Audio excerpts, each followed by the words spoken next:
Quantos de vocês aqui, levantem a mão quem tem plano de saúde? Então esse assunto interessa praticamente todos que estão dentro dessa sala. Eu sou ex-aluno, sou médico, administrei uma cooperativa médica e fiz a minha pós-graduação com a Fundação Getúlio Vargas em gestão de sistemas de saúde. Recomendo a vocês que prestem atenção nessa área, porque é uma área que vai demandar muito conhecimento de gestão. Os desafios dessa área são enormes e a carência de pessoas capacitadas também é de um volume absurdo. Por que isso? E vou tentar ser bem didático aqui para vocês, porque eu acho que isso aqui é um momento mais importante que a gente está aqui com esse pessoal da GV. Então, eu vou me permitir um pouquinho, voltar um pouco no tempo para chegar aqui hoje. Lá atrás, quando os americanos definiram que saúde era um bem de consumo, um bem de capital. Eles são a terra do capitalismo. Então, lá nos Estados Unidos, saúde foi definido como um serviço, um bem que você compra, você paga, a empresa ofere lucro, coloca suas ações na bolsa de valores, esse lucro é reinvestido em tecnologia, em equipamentos, em ressonância, enfim, e esta indústria saúde se movimenta e a concorrência entre hospitais, médicos, laboratórios, enfim, indústria farmacêutica, esta concorrência acirrada baratearia e permitiria que as pessoas tivessem um produto cada vez melhor. Isso foi montado lá nos Estados Unidos por um pensador do sistema de saúde norte-americano chamado Flexner. Quando chega ali na Segunda Guerra Mundial, que a Europa está toda destruída, acabada, vem o Plano Marshall para recuperar a Europa. E a Europa chega e fala assim, olha, aqui nós não temos renda, não temos capital, não temos dinheiro para colocar a saúde como um bem de capital, para o pessoal poder comprar. Então aqui, saúde vai ser um dever do Estado e um direito da população. É o Dawson, é um outro pensador aqui do lado, e que fala, bom, o Estado não vai ter dinheiro para pagar toda essa evolução tecnológica, então o Estado vai investir em medicina preventiva, em hábitos de vida, vamos fazer um modelo onde a prevenção das doenças seja muito aprimorado para que a gente não tenha que gastar com o processo de cura, que a gente possa prevenir o maior número possível de doenças. Então, estabelecem dois modelos. Um modelo norte-americano, bem de consumo, em que a pessoa pagava e falava, bom, se eu tiver uma doença, eu aciono o meu plano, como se fosse a ideia de que eu tenho um seguro.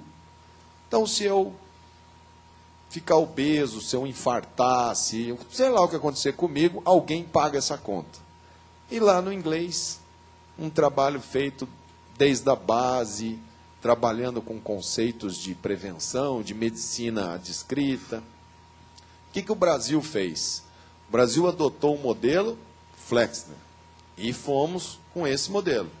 Passamos os anos 50, os anos 60, nós tínhamos muitas pessoas pobres dentro do Brasil, que não tinham condição de pagar pelo serviço de saúde. Elas eram atendidas pelas misericórdias. Por isso que vocês devem ver várias santas casas de misericórdia, que são as filantrópicas. Os médicos atendiam os seus pacientes particulares que pagavam e algumas empresas começaram a organizar planos de saúde e falar, olha, vou mandar esses pacientes para o médico tal, ele vai fazer mais barato, nós vamos organizar uma rede de médicos, laboratórios, hospitais, para que a gente possa dar para o nosso trabalhador, principalmente quando começou a indústria automobilística, para que a gente possa dar ao nosso trabalhador um valor agregado, que é, você vai ter o seu salário, mas aí você vai ter um plano de saúde. E assim nós fomos caminhando. nós tínhamos um sistema público chamado INPS, que fazia previdência e saúde. O trabalhador tinha uma carteirinha, então ele ia no consultório do médico, que era credenciado ao INPS, ou nos postos do INPS para ser atendido. Este modelo, como o Brasil tinha muita gente carente que não tinha condição de comprar, ele foi ficando cada vez menos sustentável, a tecnologia foi ficando cada vez mais cara, e nós começamos a ter uma série de lacunas de assistência. Então, nos anos 60, nos anos 70, nos anos 80, nós começamos a encontrar pessoas sem acesso à cirurgia, sem acesso a tratamento, pessoas com os indicadores de saúde que medem a performance de saúde, os indicadores brasileiros todos indo ladeira abaixo. Então, se reuniu uma grande parcela da intelectualidade científica numa Conferência Nacional de Saúde e estabeleceram aqui para o Brasil, na Constituição de 1988, uma máxima constitucional que diz que saúde é um dever do Estado e é um direito do povo. Nesse momento, nós rompemos com 500 anos de duas categorias de brasileiros, pagantes e indigentes, ou tratados pela misericórdia, e passamos a reconhecer todos no sistema único de saúde. Aí começa a confusão. Como é que você pode ter um sistema único se existe um outro sistema paralelo ao único?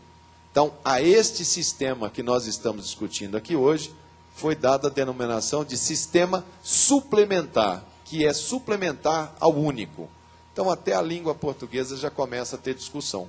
Se é único, como é que pode ter um suplementar?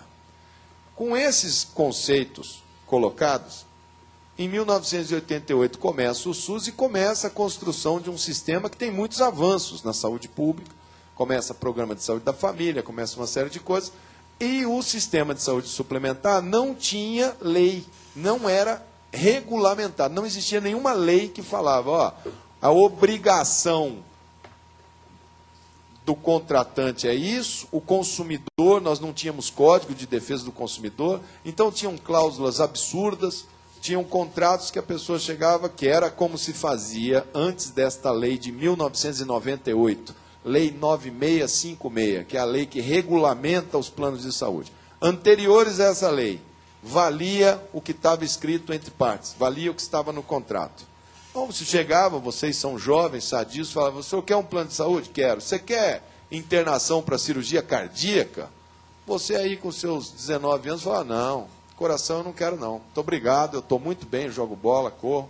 Você quer internação para psiquiatria? Não, não tem ninguém, não tenho ninguém com problema psiquiátrico, não quero. Você montava o seu contrato, só que você envelhecia, e você tinha problema do coração e ficava louco, insano, e falava, agora eu vou no meu plano. Depois de 20 anos, você apresentava, o cara falou, ó, contrato que você assinou lá atrás, você não optou pela cobertura de coração, não optou pela cobertura de doença psiquiátrica. Você ficava sem assistência. Esta lei veio e normatizou, em 1998, o que era, e definiu os conceitos. O que é operadora de saúde, quer dizer, quem vende, quem que é o objeto dessa relação de consumo e quais são as regras desta convivência. E dentro desta lei, definiu-se, é uma lei que teve a vontade de definir muita minúcia, de definir muitas situações.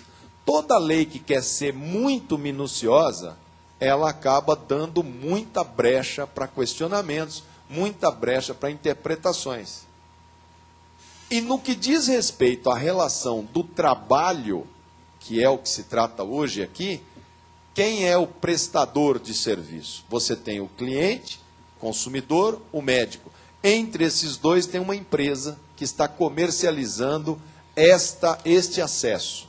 Estas empresas você tem várias modalidades. A Unidas, que foi o que a Denise falou, o que é?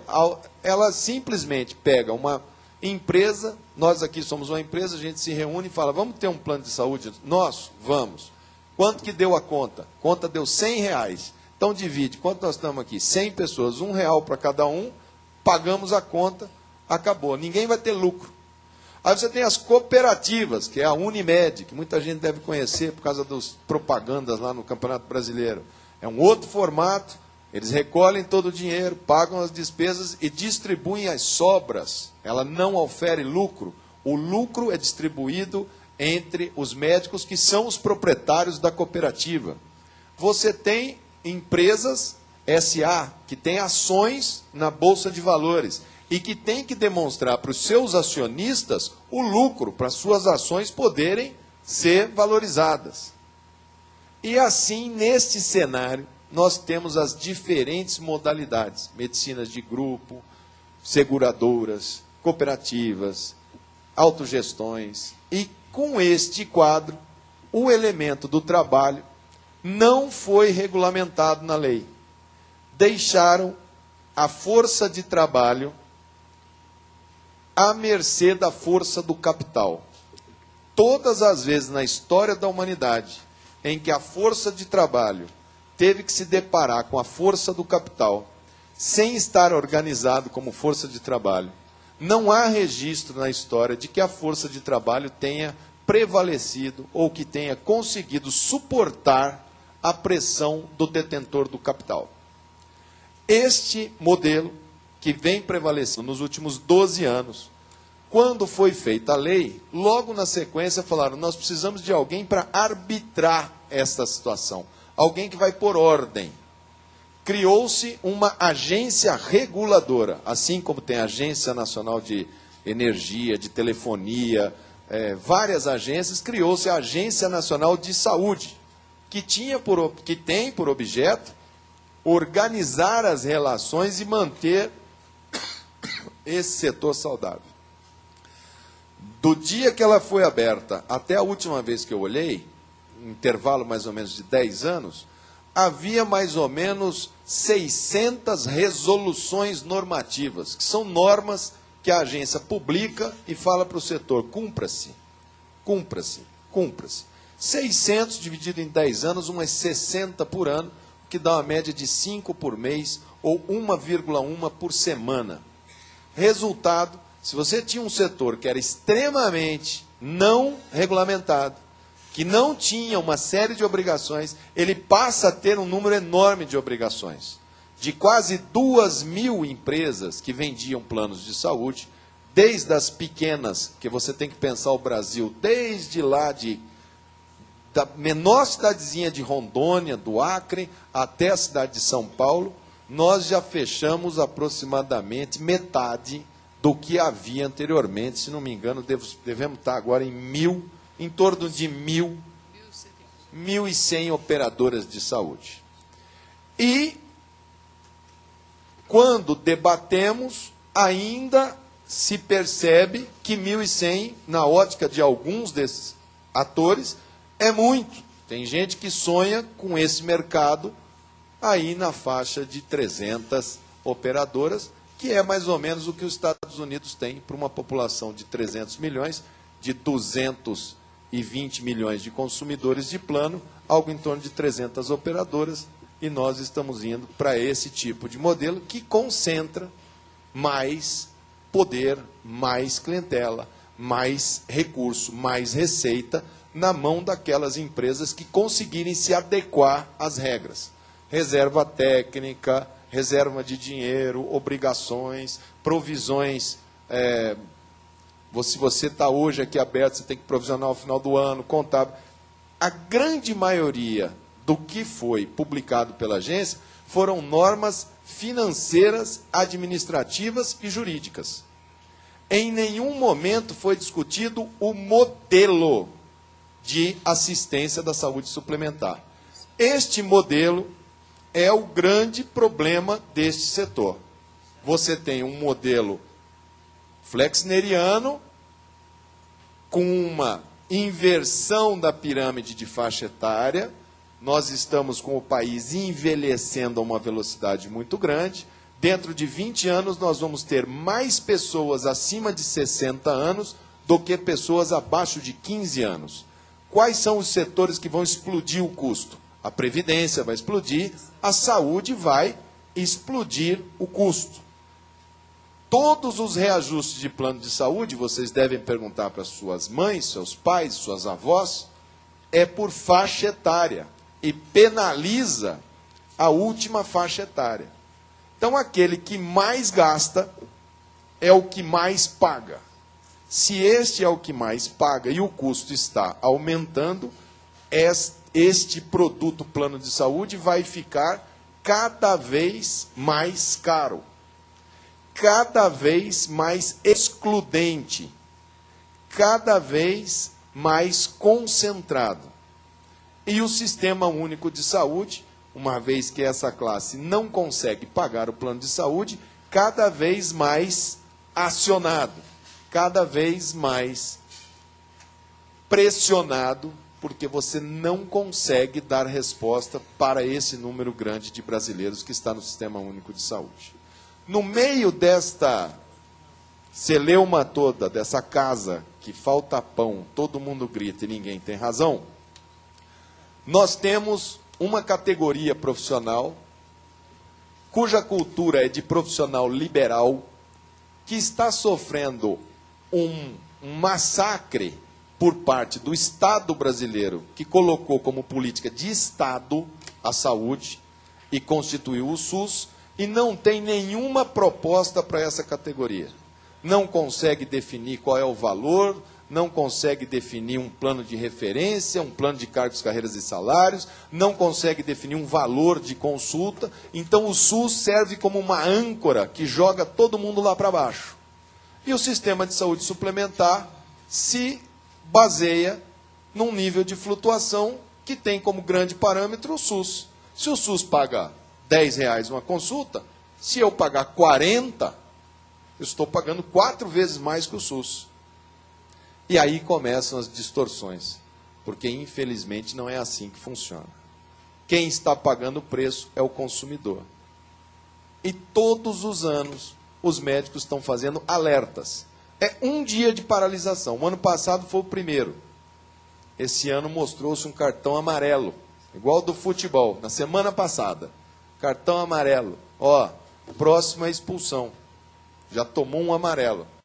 Para ver se a gente consegue maturidade nesse setor, para entender que nós vamos ter que mudar, nós vamos ter que avançar numa mudança de modelo, e nós vamos ter que avançar na participação desses atores que estão aqui, na tomada de decisão desta agência que está aqui. Esta agência tem 5 diretores. O ano passado ela estava com 4. O doutor André não era parte da agência no ano passado, quando eu fiz o relatório da saúde suplementar. 4 pessoas, se você tirar 2 que devem fazer trabalhos financeiros e administrativos, de recursos humanos para a agência, basicamente você tinha 2 diretores da agência que baixavam as normas que controlavam 50 milhões de brasileiros aqui embaixo. Uma concentração de poder muito grave, porque a pessoa vira alvo. Se ele acertar, não fez mais que obrigação. Se ele errar, aumenta-se uma suspeita muito grande sobre o porquê que errou. Aí começa, errou porque é ligado à operadora A, errou porque é ligado ao segmento B, e não pode ser feito uma agência sem controle social. Ela tem que prever a participação dos consumidores, que somos nós que estamos aqui, que tem que ter associações de consumidores de plano, PROCONs e etc., tem que prever a participação das operadoras, das suas diferentes matizes, e dos trabalhadores com as suas diferentes organizações. Quando os médicos fizeram, ano passado, um dia de paralisação, a Secretaria de Direito Econômico do Ministério da Justiça baixou uma norma que nem na ditadura, está tendo agora a Comissão da Verdade, não vão achar uma nota tão ditatorial como a nota que foi baixada o ano passado contra o movimento dos médicos. Mandando que calassem a boca, que não mais falassem em negociação, que não mais negociassem, que ficassem, que têm direito ao sofrimento calado e desse por satisfeito. Esta foi a norma desta Secretaria de Direito Econômico, que foi contestada judicialmente. por que que isto chegou nesse ponto de você ter paralisação e normas de mandar calar a boca as pessoas? Porque a regulamentação desse setor precisa passar por uma atualização. Não pode mais continuar como está. Quando a gente pensa em atualizar a lei, se for para escrever tudo de novo, como eu fiz lá no ano passado, foi uma tentativa da subcomissão, deem-me sugestões para a lei. Teve quase 700 sugestões. Sugestões assim, aonde tem aqui e, coloca ou. Onde tem essa vírgula aqui, tira e põe também. Coisas que você não sabe, se você colocar um ou, o que vai virar. Então, uma das sugestões era que se fizesse, no âmbito da agência, que já teve no seu início um Conselho Nacional de Saúde de caráter deliberativo, logo em sequência ele foi cortado e tem lá uma Câmara de caráter consultivo que serve somente para legitimar os atos que são pensados, porque ela não tem nenhum tipo de voz. Eu já reli as atas dessa Câmara de Saúde Suplementar. Não obstante todas essas questões a respeito do sistema de saúde como um todo, você tem uma situação de direito econômico ocorrendo. Vocês são da GV, direito ou administração? Administração. Então, vocês sabem que existe um setor chamado CAD, que é o Conselho, né, do Direito Econômico. Não é isso? A eles cabe analisar as fusões.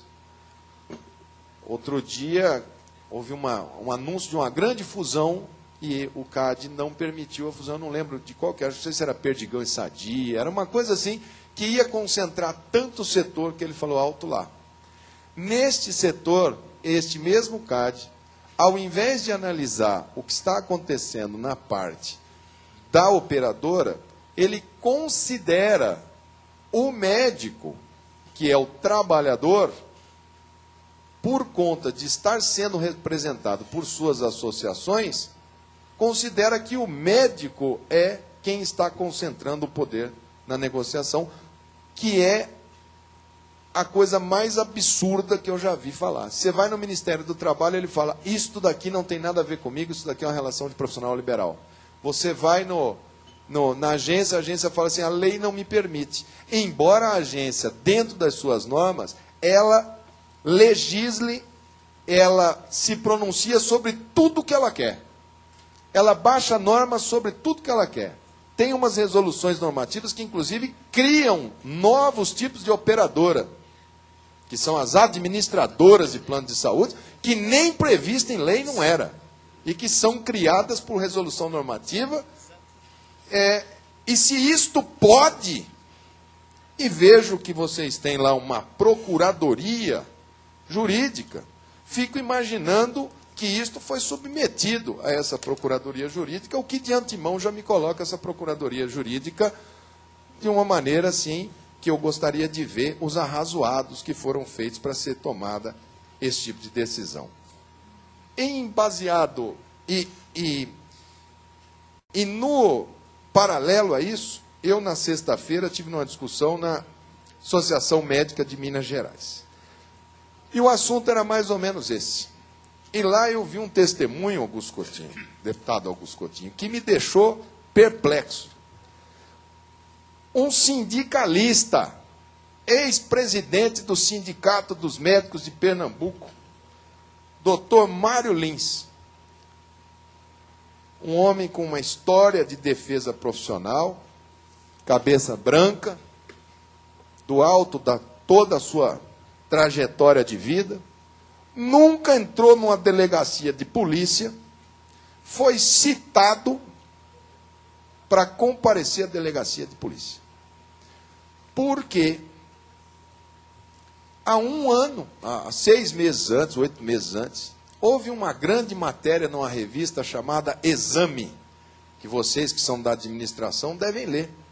Ali, o dono da Amil, ele dá toda a explicação como é que ele construiu a Amil, como é que ele fez, a oportunidade, ele viu o setor, ele investiu em publicidade, um grande gestor.